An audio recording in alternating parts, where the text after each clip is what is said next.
What's going on, everybody? It's your boy Spencer. Taking a look again at Galaxy Eyes Horus. This is a deck that I was pretty happy with where I left off the last time I made the video, but I knew there was a little bit of cleaning up to do, and I do like where the deck is at right now, and I think there's a lot of niche interactions that I didn't really understand before, and I feel like I'm a much better player. There's actually an incredible amount of nuance in this deck and the way that you order things. Like, you will hate yourself when you play this deck because you won't make the optimal plays, and I'm going to hopefully showcase a few of those, and then I am also going to show that my updated deck profile, it's not much different from what I did before, but there are a couple noticeable differences and some things I want to talk about that I think are worth mentioning. So I get to draw the additional card. I think I drew into, yeah, another sarcophagus or something like that, which is a bit unfortunate. So the hand isn't looking great so far, but that's why you are playing the Horus engine. I do play, Cyframe Gear Gamma because there's a lot of effects that happen when you have no monsters on your field. And I know it's like a 50-50 chance you draw the brick, but at the end of the day, they're both light monsters, and that's really important because you want to be able to discard them with your Galaxy Soldier. But I'm going to go ahead and send all three to the graveyard and start drawing some cards. Now, drawing cards is very strategic in this deck. So, like, you want to maximize the ability out of Giant Trainer, right? You don't just want to draw 3 cards now because off the top I got Delta Wing. So Delta Wing I want to use, that way I can get at least one copy, off out of here. Now I can also at this point use the sarcophagus. I think I drew into another one. So I can just keep sending these to the graveyard. That way I can maximize what I'm drawing off of. So now that I have these Photon cards, it's worth off of sarcophagus sending Photon Emperor because it can bring itself back. And also, I get one less card out of the deck. Everything matters. And I think there's one other one replay I'm going to show that's also relevant. And I think that, yes, technically I could have drawn Galaxy Summoner, but I increased my odds a lot by doing this. Or I could have found like Photon Orbital or Galaxy Soldier, like all of these things. But I think, being able to deck them like that is super important. Otherwise, maybe you draw like nothing off the top, and that would be bad.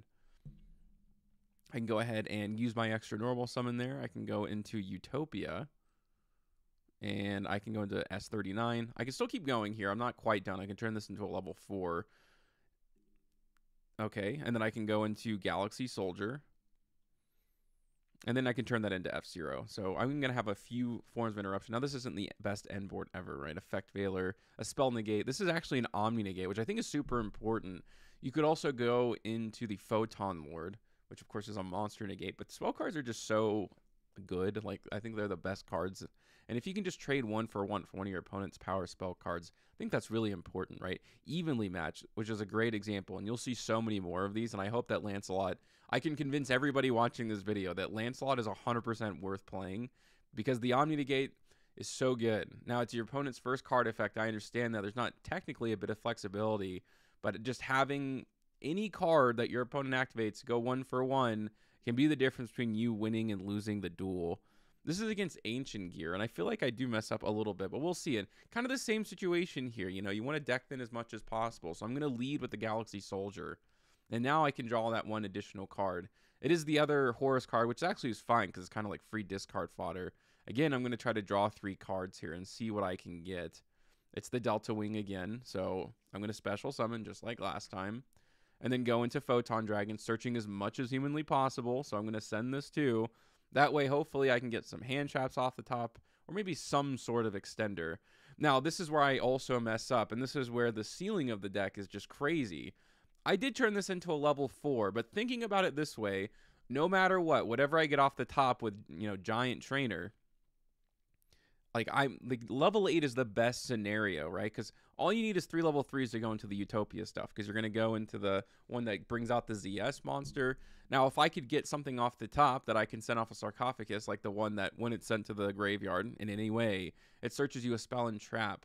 And I could have gotten a monster reborn and used it with Photon Orbital, which you'll see here in a second.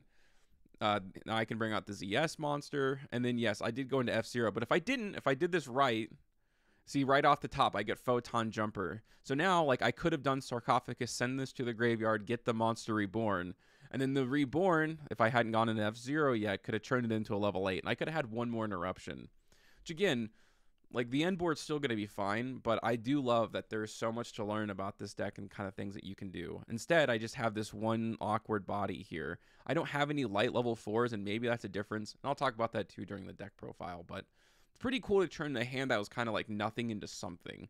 And again, I think Lancelot is so good because your opponent's going to lead like maybe with a really good card. And if it's not a monster, you know, mostly you don't start your turn off a monster effect. It's going to be some sort of spell card for consistency or to break your board. So having Lancelot is great. So let's keep going here. This is against Dino. This is great. End board. And my opponent almost breaks it, but there's so many layers to this. It's actually not very thinly veiled. Photon Jumper in your hand to start kind of stinks because you want to be able to use Summoner's Effect to bring something back. And I'm going to be able to do that now. Now, I did have the Imperm, but I'm still going to have a fine end board. I did have a pretty good hand. The Triple Tactics Talent is something I've added recently. I think I'm going to keep it. I actually kind of like it. So I'm going to have F-Zero plus the Utopia stuff in this end board, which is really nice through Imperm. Like, Ash sometimes is churn ending. Like, I hate Ash, but yeah, every once in a while you can eat hand traps. It's like not always the end of the world. Ash is definitely the worst. Yeah, the being able to, like, again, sequence your plays where if this is material, it's great because then you just detach it during your opponent's turn. You get follow-up. If you have Photon Lord, you get 2 forms of follow-up. You get to search, you know, the Monster Reborn with Photon Jumper and whatever card in the entire archetype with your Photon Lord, which is amazing. So he's going to go for talents. Again, like I would have been forced to use it otherwise. And yeah, when you steal your opponent's Cashtier of Fenrir, you get to use it, which is amazing. So I can go ahead and banish his card. That's pretty funny. There's also one where my opponent kind of breaks the board, but you're going to see how like multi-layered that it is. And maybe I'll just show this and I'll end it. The other ones aren't too important. Yeah, this is obviously the best, you know, play starter in the entire deck. You know, you have Horus and you get to send Jumper. You just get like 3 cards essentially, which is really, really good. This is going to protect you from Nibiru. So if you do open like this, yeah, I mean, that's really, really important. And then I can go into Felgrand. It's a generic light. You do lock yourselves into lights quite often, so you want to have the flexibility. This is an Imperm. Like, it's literally Imperm. Okay, so then you can go for the Topic Sage. This is the best possible end board that you can get, so I think this is a pretty decent way to end things. Now, I don't know what my materials are. Yeah, so I have Photon Jumper as material. And again, I don't know if I was doing that the last video. I don't think I was. It's just not something I really thought about. So yeah, here we go. I'm going to get a bunch of advantage. My opponent does Ash, but like, okay, that doesn't really matter. I'm not going to waste one of my monster negates on it. So that goes away. Now, he did also have a Kaiju and Dark Hole. I mean, this can bring itself back. I do still have a monster negate. So again, I'm going to be able to grab this and use the banishment. But even past all of this, like, I still have the Sarcophagus here on the board. So assuming my opponent doesn't just outright kill me, like, this is also a threat that he has to deal with. Like, there really is so much to the end board. It's not thinly veiled, as I've kind of been talking about. I'm going to jump over into the deck profile just really quickly. I've kind of lowered, well, okay, so I'm running 2s of everything, I guess. You know, 2 Nibiru, 2 of the Star Destroying Kaiju, 2 Effect Veiler, and then the Psy-Frame package. And then I added Triple Tactics Talent. So you are playing like 9, 10 going second cards, which is okay. It's not the end of the world. It's like decent, but you know, I think this is pretty good. It gives you a little bit of diversity on the things that you see. It's just if your opponent has Ash, it sucks. So having Triple Tactics Talent, maybe you want to replace this with like Called by the Grave or something like that. And then you can have like 1 extra of these in your hand, or you can even, you know, of course, take out Gamma, because I know a lot of people are just like, oh, it's not 1, it's not worth playing. I still think that it is, especially when you think of something like, you know, the Horus Jumper thing. If you do that and then you start your turn with Gamma, like, you're off to the races essentially. 3 copies, excuse me, of the Glory of the Horus, 1 copy of Protection, and then the 1 Guidance. I think it's pretty standard when you're running the Boxer or the Giant Trainer card. 1 copy of Photon Emperor. You definitely don't want to see too many copies. You can't send it out of your hand with Galaxy Soldier, or you can, of course, send it with King Sarcophagus. But yeah, it's just something you want to send to the graveyard once and then never see it again. 2 copies of Soldier, right? This is great to send Jumper out of your hand with, and then all of your hand traps, of course, are lights. So that's like kind of why you do that.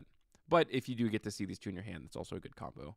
3 copies of the Delta Wing, something you want to see pretty much as often as possible. Same thing with Galaxy Summoner. This is a card, yeah, that you can kind of, there's a few other cards I think that you can add to the archetype, or to the deck profile that can also be used, because like as of right now, this is the only thing that you can like search with it, but it's just not, like, the Galaxy side of the deck is just like not good, at least the main deck monsters, I should say. Like, this is legitimately the best Galaxy monster outside of like Soldier. One copy of Vanisher. This isn't like a free special summon, so every time you want, every once in a while you're gonna want to search this card. Now you can't be normal summoning, that kind of stinks, and that can just like every once in a while like lose you duels. Like if you see these two cards in your hand, you can't really do anything, and that kind of sucks. But it is what it is. 3 copies of Orbital. It searches you essentially everything in the deck. A Jumper gets you to Galaxy 100 mostly, but if you already have it in your hand or you want to do for follow-up, Galaxy 0 is perfect. Being able to bring things back is so important for level 4 extenders, something you get an extra level 8 out of Photon Dragon, so you don't have to run any of like the level 8 bricks, and that's super cool. And then 1 copy of Ascended Sage. If you see it in your hand, you just start your turn by special summoning it. So I used to run this at 2, but it's like obviously not the best card in the world. It's something you just want to bring out from the deck. And of course, you're going to bring up the Hyper Ring Cup Magic Utopia Force. 3 copies of Galaxy 100, 3 copies of King Sarcophagus, 1 copy of the Galaxy 0, and then 2 copies of Talents, like I talked about before. The extra deck is exactly the same, and I'll just quickly go through it, and then I'll give my thoughts. So 1 copy of Zeus, 1 copy of the Dragon R. This is Cypher X Dragon and Galaxy Cypher. The idea is that you take any of your opponent's monsters, and then you can just like get rid of it. So it's really, really good spot removal. Hope Harbinger, Galaxy Eyes, Photon Lore. This is number 23. This is the Giant Trainer. 1 copy of Felgran. 1 copy of Utopia Prime and Utopia. 1 copy of Galaxy Photon Dragon. Utopic Sage brings out Zeus from the deck. And then the F-Zeros. Now, the one thing I will say before I end this, and the side deck obviously is like whatever. It changes constantly like throughout formats, so it's not really worth going over. Is like I have played so many duels like with this deck like over the last like couple days. I've like not gone into Cypher Dragon. It just never feels like it's the right opportunity to go into it.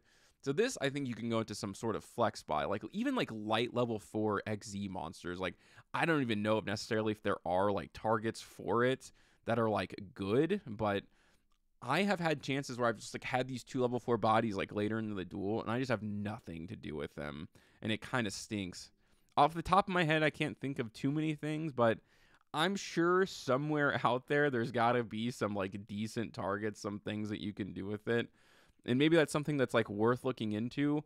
Even like Exciton Knight could be like a decent option. Kashtira Ptolemaeus, like you'd have to cut an extra card out of your extra deck to make it work. So probably not worth it. But I'm thinking like spot removal, like those are the things that have like meant a lot from my testing at least. But that's just something I wanted to mention when it came to the deck profile, besides like the Galaxy 0 and the Triple Tactics Talents. Like those are the biggest changes. Otherwise, everything's essentially the same. But let me know what you guys think about this in the comment section down below. Other than that's going to do it for today's video, and I will see you guys next time.